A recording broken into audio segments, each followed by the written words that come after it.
Hello, I'm Michael Spencer, and this is my colleague, Alex. And we're for Apple, and we talked today about something that we've been working on, clang-scan-deps. But first, get into clang-scan-deps, and I need to first talk about clang modules and how they actually work. So, clang modules replace the textual preprocessor inclusion with an actual import of an AST. And so instead of reparsing your header, however many translation units you have, like a few thousand, tens of thousands of times, you just import an AST. And this is widely used in the SDKs shipped with Xcode. And for implicit modules, Clang actually builds the modules as they're included. And this is nice because users don't have to specify their module dependencies, and especially when you have like every header is its own module or something like that, you can end up with like thousands of modules. But it does end up requiring a build system in the compiler, and it's actually kind of what it looks like. It does invalidation, and it does all this tracking and stuff and caching. So what does this actually look like? So here, things in green are things that your build system knows about, and things in blue are going to be things that the compiler discovers. So we're going to start our compilation, and we've got 4 files here. We've got A, B, C, and D. And we go to compile A, and we see an include, and we need the transform. So this is like we're doing LLVM, and we need the transforms module. And so Clang first goes and checks in the cache to see if it's there, and it's not, so it needs to go and build it. But how does it actually know that it needs to do this? Well, we have module maps. And so this is a module map that just says that there's the LLVM transforms module, it's C++. Everything in the transforms directory goes there, and just export everything. So we continue along, we continue building, and then B starts building, and it figures out it also needs transforms. And A finished first, so we can just reuse that, we can share it, that's cool. But then we get to C and D, and they figure out that they both need the analysis library. But they figure it out about the same time, they both check the cache, there's nothing there, so they both go and build it. So you got some duplicate work. But then after they both build it, they both try to commit to the cache, one of them wins, and you get some unification. And then as transforms is being built, it figures out, oh, I depend on analysis, I depend on IR, and then analysis depends on IR. And so as we build, we discover this whole graph. And now that we're done with these, we've got some spare threads, so we go and try to build E. But E is built with a define, so we have dfoo. And we don't know what that dfoo does before we actually start compiling the code. So when we need transforms, we got to go build a whole new transforms module, and another analysis module, and another IR module, all up on the side. And not the best. So this is implicit modules, where all of that's discovered by the compiler is acting as a build system to do all this. For explicit modules, you basically have the exact same thing, except the build system knows everything. And so with explicit modules, you have a better model knowing the modular dependencies before actually compiling. And so this allows both more robust and reproducible builds. And also faster builds, because you don't have the compiler acting as a build system, and it's not as good as Ninja or other things. But we have a constraint, is that users shouldn't have to specify these modular dependencies. If you look at the graph for LLVM, it's kind of huge, and it's difficult to keep up to date. And so we have this problem, which is, well, which modules are needed? And so our solution is dependency discovery by doing a pre-scan phase. And my colleague will include that. Thanks, Michael. So the dependency discovery phase for a build target can be implemented using a simple dependency scan over the entire set of sources in your build target. And there is one canonical way to do this. You can run the preprocessor over all of the translation units in the build target, and then write out all of the dependencies into the .z files that correspond to the translation units. And there is a sample Clang invocation that does just that for a single foo.c file. So when we were starting out this work, we asked ourselves the following question: how fast can this phase be for a known set of sources that we care about?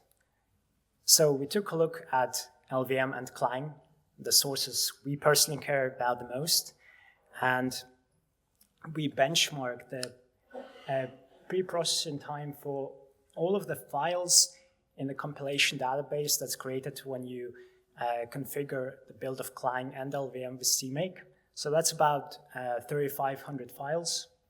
And we benchmarked on an 18-core iMac Pro machine on a macOS 10.14.4.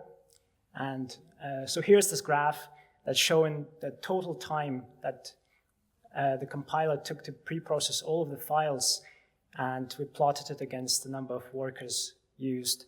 So if we focus on just one scenario here, which let's say is representative of a scenario that an actual developer might have on their machine when they have, let's say, 12 worker threads available, you can see that the total pre-processing time that takes to pre-process all of the LLVM and Clang sources is 31 seconds.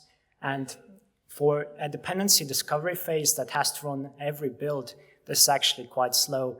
So we decided that we had to optimize this. So this is where we started. And at the start, we decided to take a look at what is the actual work that the preprocessor is doing. So if you take a look at this example file, the preprocessor has to lex some tokens, and then it has to evaluate the preprocessor directives here, and then it has to lex even more tokens, and actually then finds the include, then it lexes more tokens, and lexes more tokens again. So there's kind of like a lot of work being done here that is actually quite unnecessary if you think about it. Because you can make an observation that if all you care about is like the set of dependencies that the translation unit includes, you actually don't need to lex and process all of the tokens that are grayed out here, because you really want to get to the include. And to get to the include, you just need to look at the 4 preprocessor directives that are still not grayed out in the slide.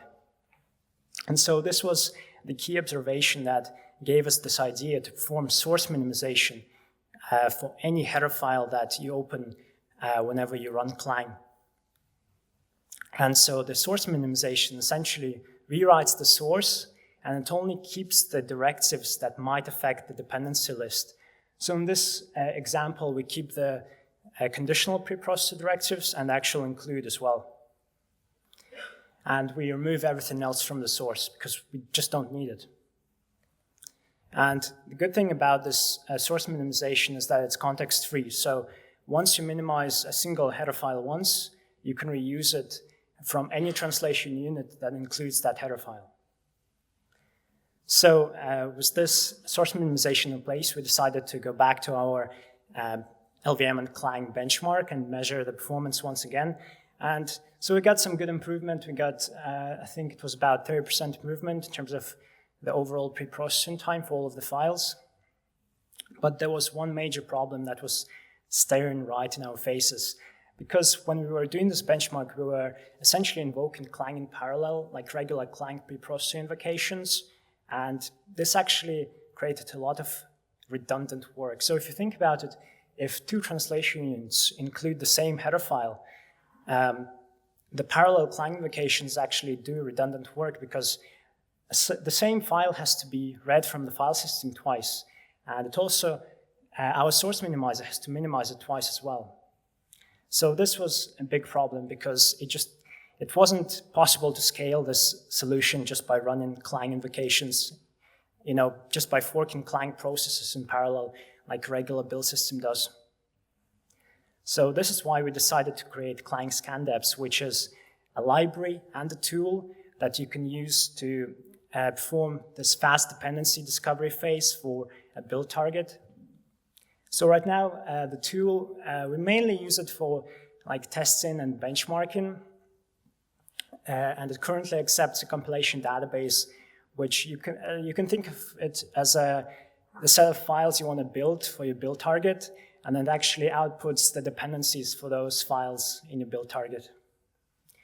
And the tool still runs the preprocessor invocations in parallel using the thread pool, but now they're in the same process.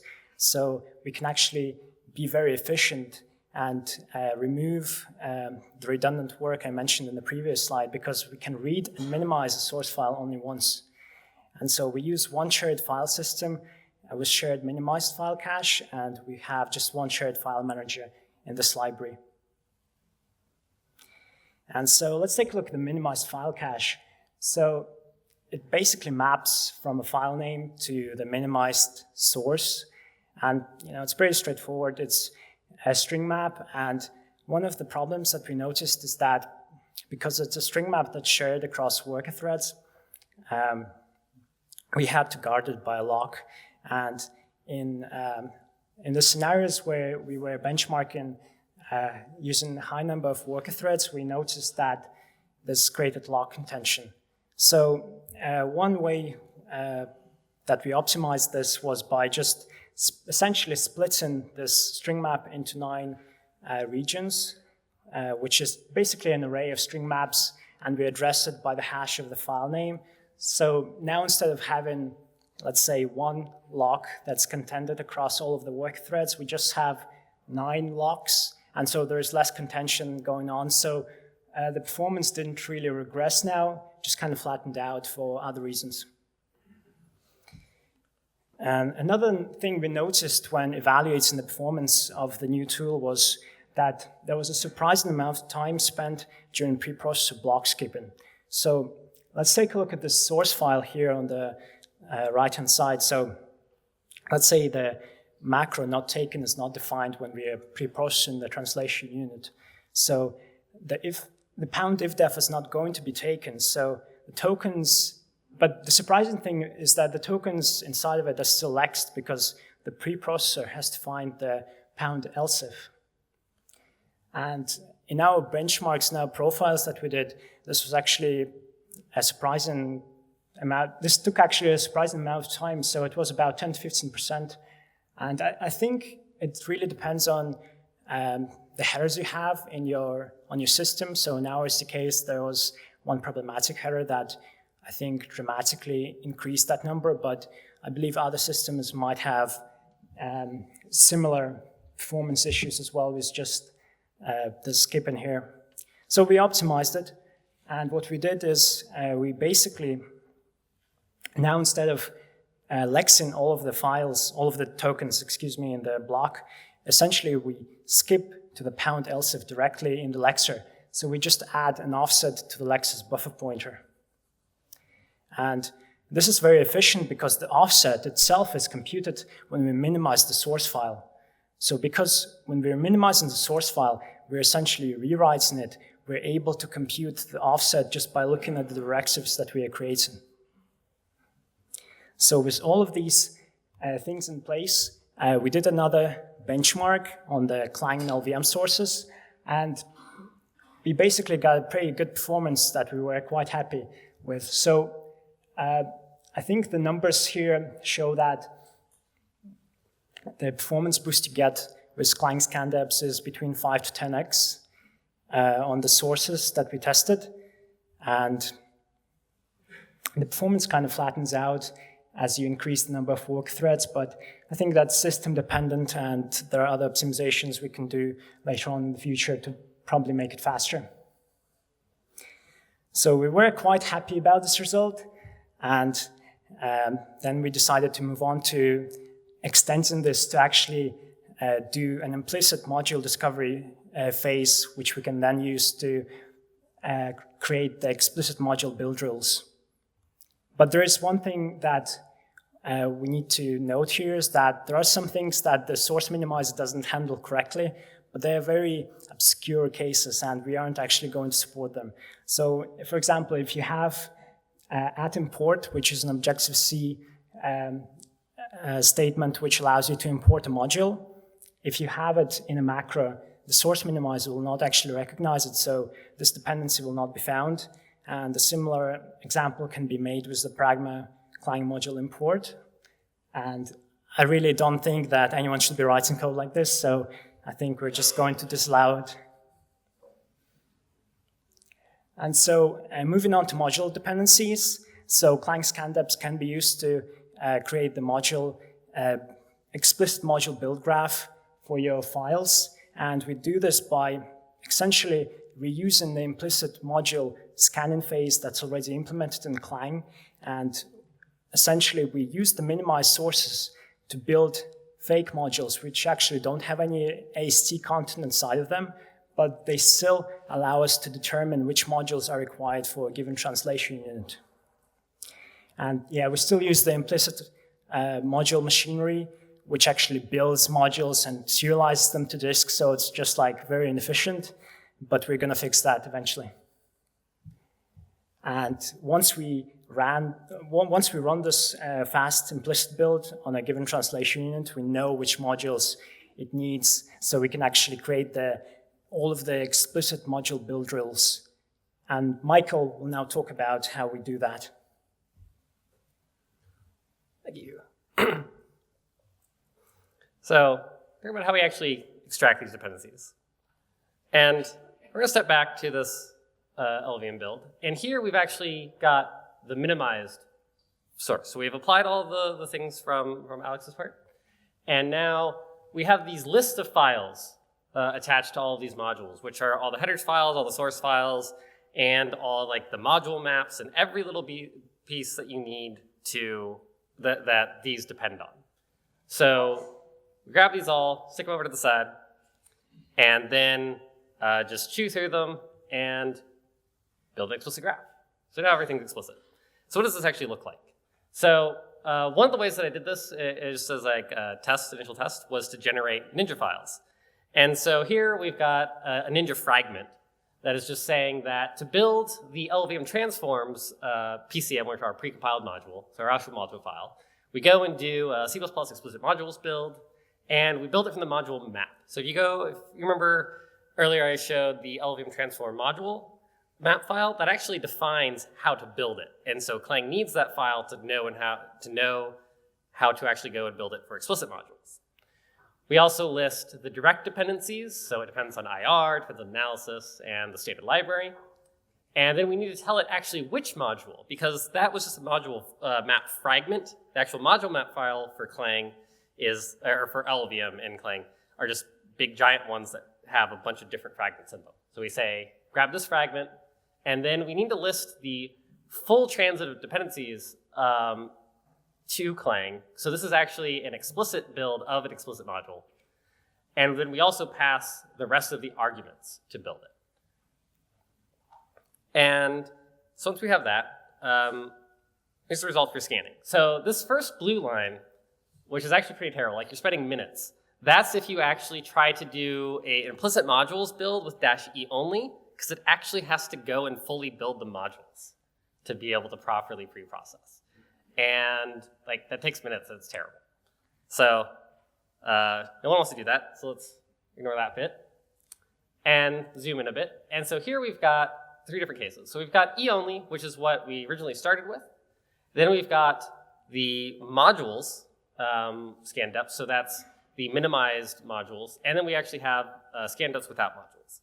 And so as you can see here, so modules scanning is still actually faster than just doing -e, but it's slower than scan-deps. And we actually go in and look at this. The real reason for this, this gap right here, is that that's the cost of building the modules during the scan, because we actually go and invoke all the implicit build machinery to build these minimized modules. And we don't actually need to. All we need is the sources.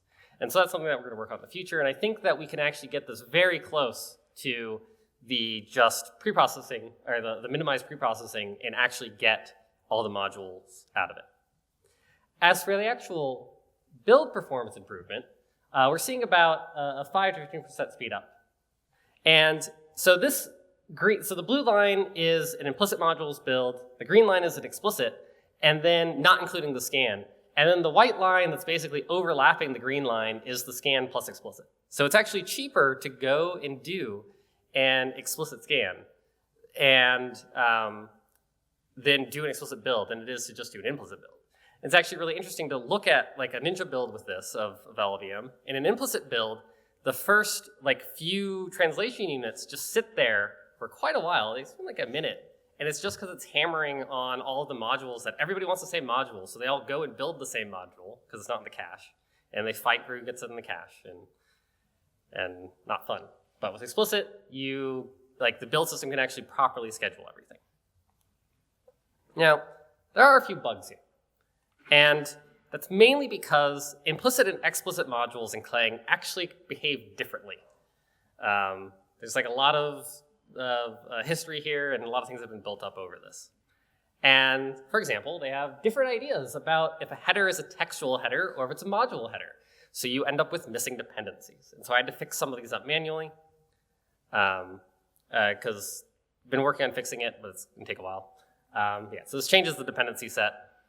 There's also this thing that we do, we implicitly create module maps for frameworks. So if we don't have a module map, the implicit build will go and create it. And then when you go and try to do an explicit build, well, there's no module map to do the explicit build. So we have to create that.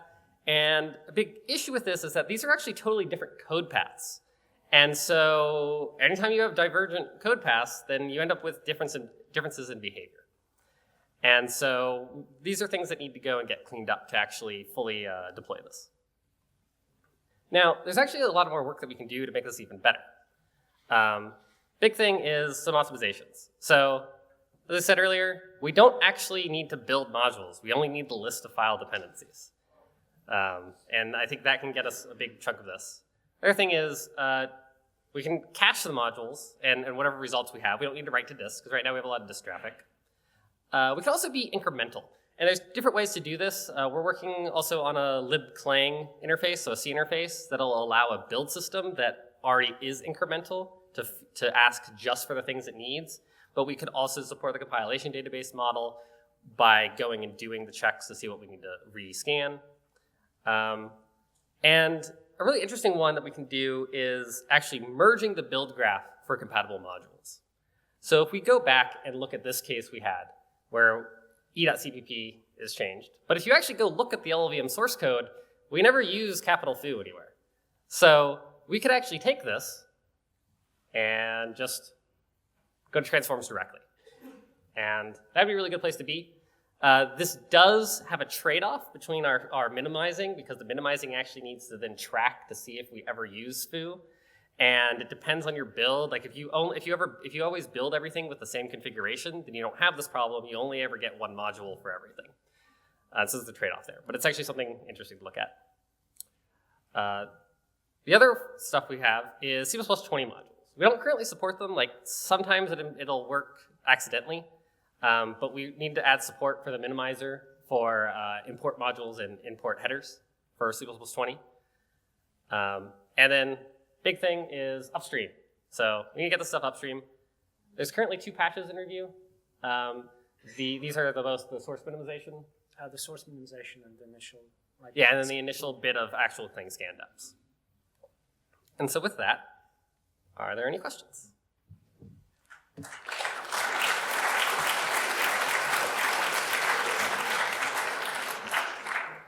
Well, we have 5 minutes for questions.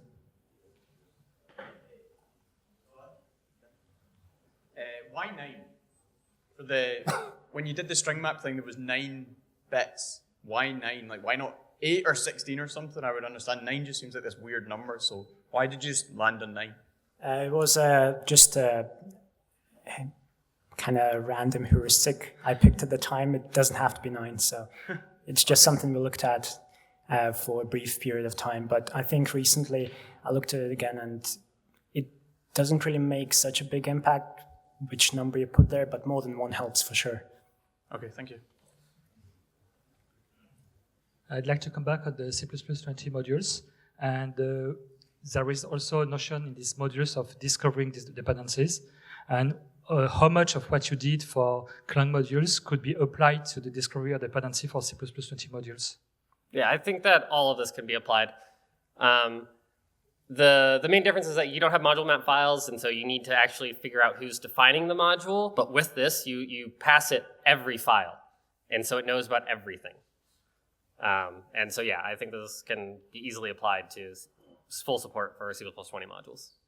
And if far as I remember, for C++ 20 modules, there are some constraints on where you can place imports that could speed up stuff. Do you think you will still need your minimized file, or do you think that the extra constraints on C++ 20 modules will allow you to just pass the original files without minimizing them, because you can just skip everything once you reach a certain point? So the sad thing is that C++ 20 modules don't prevent you from having an include in the middle of your source code. And so you still need to parse the entire file to find out if you actually need that, if you have any extra includes you need. I think it might matter a little bit less, and there's some other trade-offs you could do, and there's some like parallelization you can get, like you can like get all of the import fragment, but I think you'll probably still need minimization. Thank you. Hi, thanks for the talk. So I was wondering, computers are really fast. And if you just look at the underlying hardware, it's like how many gigabytes of source can you scan per second? You know, just looking at the scan, and how many do you think you should be able to scan per second? I mean, it should clearly be as fast as cat, but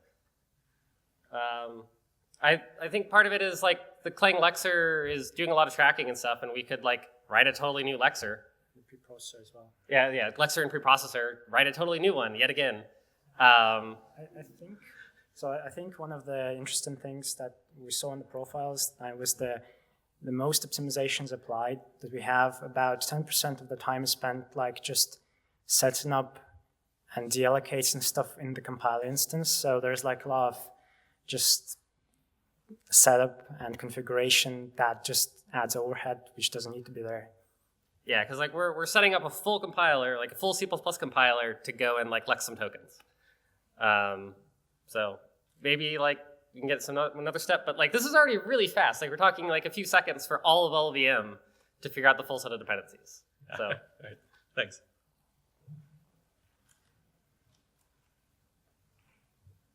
Any other questions?